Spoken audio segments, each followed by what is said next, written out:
let me ask you this. I just am wondering, in terms of what you measure, I can understand people going on after the Polestar commercial and trying to figure out what the heck is Polestar. I've never heard of it before. I'm going to search, and I can understand how your company would pick that up and track it.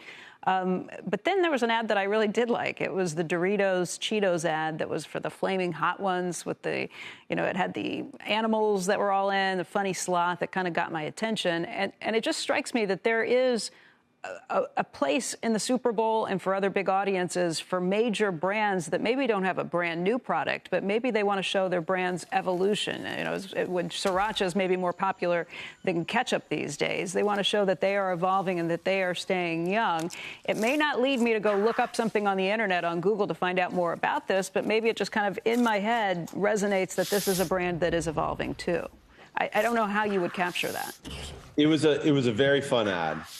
It was packed full of Frito-Lay's products, and I think that may have, dispersed all the activity that was generated from that ad. We see those kinds of consumer packaged goods or food or other everyday item ads also generate plenty of engagement from consumers, but in this case, I think it spread out too many of the products across Cheetos, Doritos.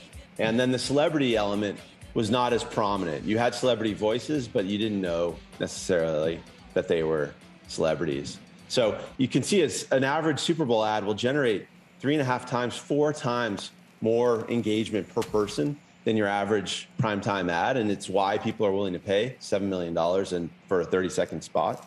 But at the end of the day, you need to hit most of those rules, or you're not going to get the full money's worth.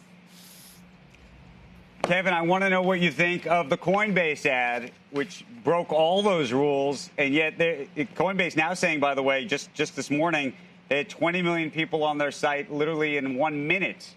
Where does that land?